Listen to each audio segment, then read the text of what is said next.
Hello everyone! Today let's read the Minecraft Record of Pilgrims. This is according to a non-fiction companion of the Minecraft 70. You might be surprised. 27. Thanksgiving on Thursday. Pilgrims. Contents. 1. Pilgrims set sail. 2. The New World. 3. The Gampuanga. 4. Hard times. 5. A big old feast. 6. Plymouth grows. 7. The future. During War Research Index. Chapter 1. Pilgrims set sail. In September 1620, a ship sailed from Plymouth, England. It was called the Mayflower. The passengers were headed for America, which Europeans often called the New World. They would travel thousands of miles across the Atlantic.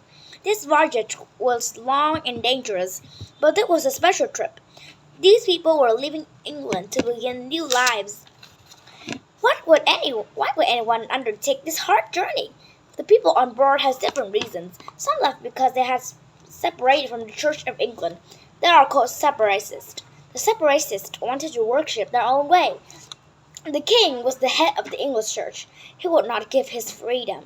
He would even put some of them in jail. There were about 37 separatists among the passengers. There were other people on board as well. They are not separatists. They were hoping to make better living in the New World. There was not enough work in England. Among the groups were farmers, woodworkers, shopkeepers, blacksmiths, weavers, and servants. Altogether, there were 102 passengers on board, about 50 men, 20 women, and 32 children. Today we call all these people pilgrims. The long voyage. There were supposed to be two ships going to America, the Mayflower and the Speedwell, but the Speedwell leaked badly. It couldn't make the trip. All but 20 of passengers jammed onto the Mayflower. Living on board was not pleasant. For the next 2 months, the journey was very scary. High winds and waves tossed the ship like a toy. The Mayflower was actually a cargo ship. It did not usually carry passengers. There were too many people on board. They huddled together in a dark, cramped area under the main deck. They could not under fresh water. The ship did not have any bathrooms. They used vessels called the chamber pots instead. The air quickly became full and smelly. If the clothes got wet, they stayed wet. Soon the passengers began to get sick. One of them died. The anxious pilgrims often gathered to pray and sing. In November, the trip came to an end. After long months, they finally sighted land. The Mayflower Compact. Tempers had grown short during the trip. People began to argue. So just before the ship anchored, the pilgrims decided to write down some rules. They hoped they would stop the arguments. The agreement has to be known as the Mayflower Compact. It was the first time in America that they wrote down ideas on government themselves. The compact was very short, but it said very important things. It said the people were unity in their belief in gods. They pledged their loyalty to the kings in England. They promised to pass fair and just laws. 41 men signed the compact. The pilgrims voted for John Carver as their new governor. Unfair. Women could not sign the compact. They did not have the same rights as men. That's not nice. The Mayflower had reached the coast of what is now Massachusetts. It anchored off the Cape Cod. The people felt their prayers had been answered. They fell to their knees and gave thanks. They were overjoyed to find dry land. The pilgrims could not know that even worse times still lay ahead, as the rules in the world could not help them survive. The Mayflower. There were 30 sailors on board. Captain cabin. Pilgrims slept in hammocks in the floor. Galley or kitchen. Cargo and supplies. Sailors turned the sails with ropes to catch the wind. The Mayflower was a little longer than a tennis court. It traveled about 2 miles an hour and was covered 2,000 miles. That's good news. Chapter 2. The New World. The ship was now anchored off the coast of the Cape Cod. The pilgrims climbed on the board a row and rowed to shore. They found a country full of woods. Although there were many native villages in the area, the pilgrims did not see them. All they could see was wild wilderness.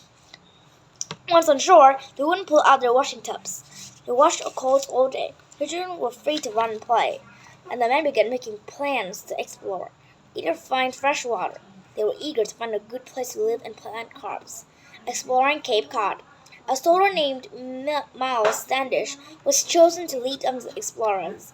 As they were scouting around, they came across a group of native people. The native ran back into the woods. When the explorer found a basket, it was full of corn kernels. The corn had been saved by a native family.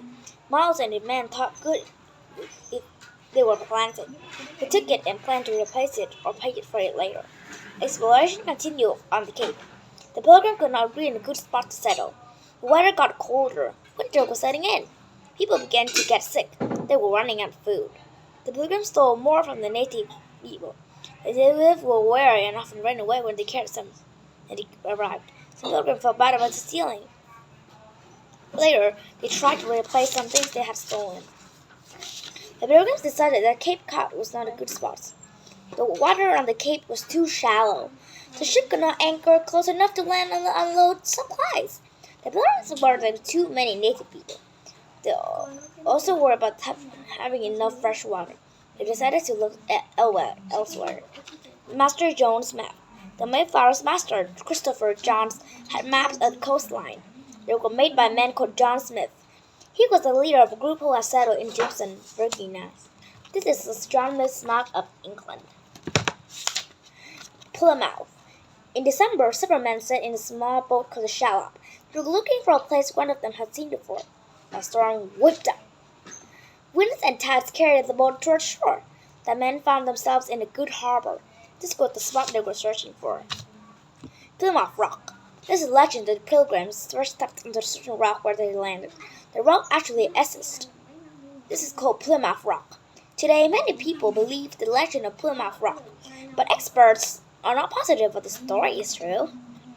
In 1774, a group of men tried to move the rock to a special place in the town of Plymouth. The rock cracked in two. 60 oxen dragged the top off the Liberty Pole in the town square.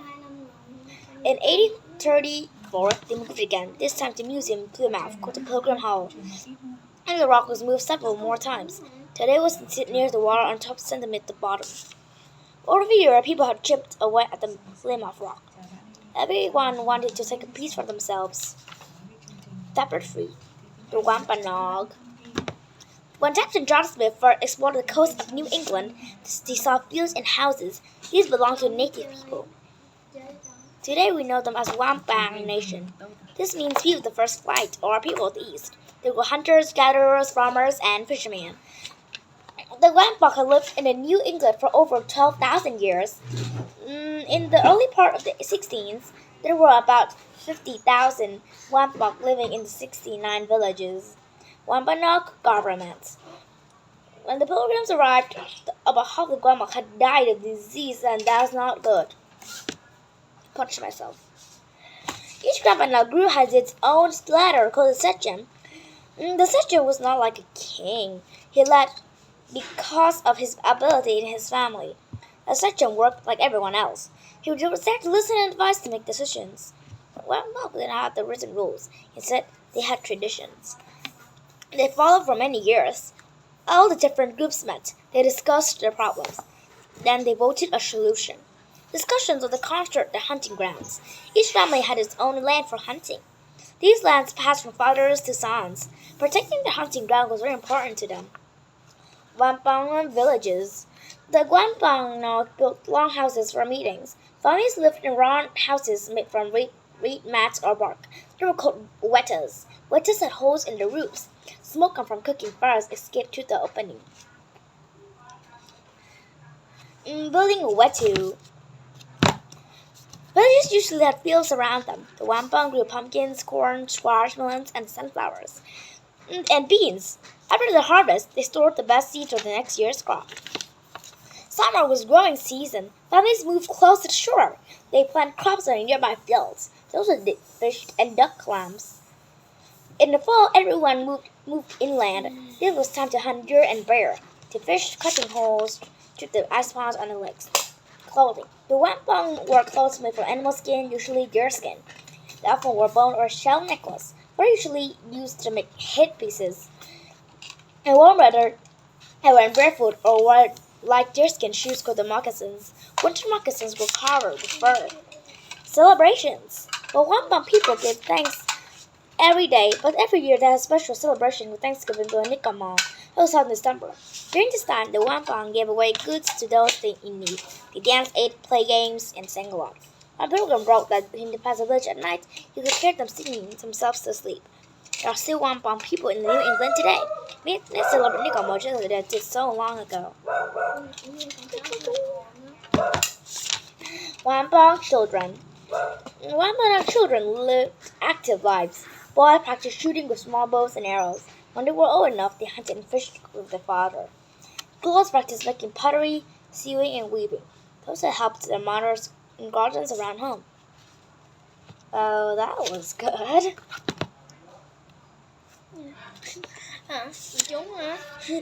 Like all children, they like to have fun. During the day, they played games. Swimming was their favorite summer activity. Besides that, often traveling canoes, they learned to swim at an early age. In the winter, their elders told stories and full of literary stories and important lessons. One of the favorites about the Chechen Marsh, as a giant so large as often ate whales. Cool treatments. For 100 years before the Pilgrims arrived, explorers, traders, and fishermen had been visiting New England. Sometimes they went about their business in peace with native people, but there was often trouble between the two groups. Sometimes strangers treated the native people badly. They shot them without reason. They stole their corn and furs. Some even captured them and sold them into slavery. Too often, the native people died from disease newcomers brought. These diseases were different from they had ever caught before. Their bodies had no way to fight the new infections. Whole villages were wiped out. Later, more settlers arrived. They forced the native people from their lands. Farms and towns grew up. The native villages were once stood. Oh, that's the end I wanted to read today. See you next time, but that was bad news with it. Bad people, pilgrims. Bye.